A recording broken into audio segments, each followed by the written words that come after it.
सर्दियों की ठंडी रात थी। पूरा गांव घने कोहरे और सर्द हवाओं से ढका हुआ था। लोग अपने अपने घरों में आलाव जलाकर ठंड से बचने का प्रयोग कर रहे थे। लेकिन इस ठंड का असली प्रकोप उन गरीबों पर था जिनके पास ना तो अच्छे कपड़े थे और ना ही रहने के लिए पक्की छत। गांव के चोर पर एक झोपड़ी में 60 वर्षीय भूषण अपनी पत्नी पार्वती और छोटे पोते मोहन के साथ रहता था। भूषण का बेटा कुछ साल पहले बीमारी से चल बसा था और बहू ने दूसरी शादी कर ली। वो दिन भर लकड़ियां काटता और उन्हें बेचकर जो कुछ पैसे मिलता उससे किसी तरह अपने परिवार का पेट भरता। उस रात सर्दी अपने चरम पर थी। भूषण अपनी पुरानी फटी चादर में लिपटा हुआ था।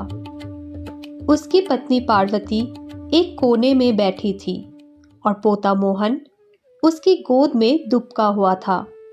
झोपड़ी के भीतर चारों तरफ से ठंडी हवा आ रही थी। भूषण ने पास में पड़ी सूखी लकड़ियों से एक छोटा सा आलाव जलाया, लेकिन वो भी ठंड को दूर करने में नाकाफी था। मोहन ने कांपते हुए भूषण से कहा कि उसे बहुत ठंड लग रही है। भूषण के पास कोई जवाब नहीं था। उसने मोहन को अपनी गोद में बिठा लिया और उसे प्यार से सहलाने लगा, लेकिन ये ठंड मानो उनकी हड्डियों को चीरती जा रही थी। भूषण ने पार्वती से कहा, पार्वती, कुछ लकड़ियां बची हैं, उन्हें जलाकर रात काटने की कोशिश करते हैं। पार्वती ने एक गहरी सांस ली और कहा, भूषण, ये लकड़ियां कल सुबह के लिए बचाकर रखनी होंगी। हमारे पास और कुछ नहीं है। भूषण को ये सुनकर और भी चिंता हुई। परिवार को बचाने के लिए उसे कुछ करना था। वो झोपड़ी से बाहर निकला और पास के जंगल की ओर चल पड़ा। रात गहरी हो चुकी थी और ठंड अपने चरम पर थी।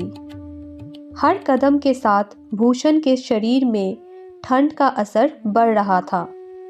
जंगल में पहुंचकर भूषण ने सूखी लकड़ियां इकट्ठा करनी शुरू कर दी। ठंड की वजह से उसके हाथ कांप रहे थे, लेकिन वो किसी तरह काम में जुटा रहा। अचानक ठंडी हवा का एक तेज झोंका आया और भूषण के चेहरे पर बर्फ जैसी ठंडक छा गई। उसने खुद को संभालने की कोशिश की, लेकिन उसकी हिम्मत अब जवाब देने लगी थी। लकड़ियां इकट्ठा करने के बाद भूषण ने सोचा कि अगर वो जल्दी घर नहीं पहुंचा तो परिवार का क्या होगा। उसने लकड़ियां उठाई और कांपते हुए वापस लौटने लगा। इधर झोपड़ी में पार्वती और मोहन ठंड से ठिठुरते हुए भूषण के लौटने का इंतजार कर रहे थे। पार्वती ने मोहन को ढांपने के लिए अपनी पुरानी साड़ी का इस्तेमाल किया, लेकिन वो भी ठंड को रोकने में असमर्थ थी। मोहन की हालत बिगड़ने लगी थी। वो बुखार से तापने लगा था। हे भगवान, भूषण जल्दी लौट आए। पार्वती ने भगवान से प्रार्थना की। भूषण किसी तरह झोपड़ी के पास पहुंच गया। उसके हाथ पैर सुन्न हो चुके थे। उसने लकड़ियां नीचे रखी और आलाव जलाने की कोशिश की। जैसे ही आलाव जलने लगा, झोपड़ी में थोड़ी गर्माहट आई, लेकिन भूषण की हालत अब खराब हो चुकी थी। ठंड की वजह से उसका शरीर अकड़ गया था। उसने लकड़ियां जलाकर पार्वती और मोहन के पास बैठने की कोशिश की, लेकिन उसका शरीर अब और साथ नहीं दे रहा था। पार्वती ने भूषण को सहारा देकर बिठाया। फिर पार्वती ने कहा, तुमने अपनी जान जोखिम में डालकर हमें बचाया है। भगवान तुम्हें जरूर आशीर्वाद देंगे। भूषण ने कहा, पार्वती, मोहन को संभालना, मैं शायद अब और नहीं टिक पाऊंगा।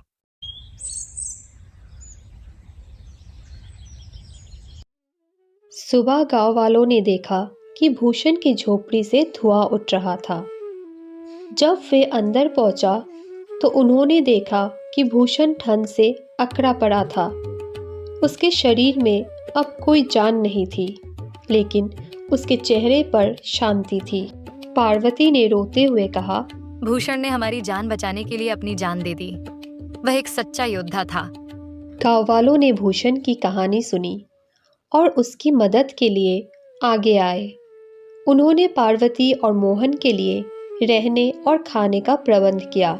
ये कहानी सिर्फ भूषण की कुर्बानी की नहीं है, बल्कि ये गरीबों की उस असली समस्या को दिखाती है जो हर साल ठंड के मौसम में उनके जीवन को चुनौती देती है।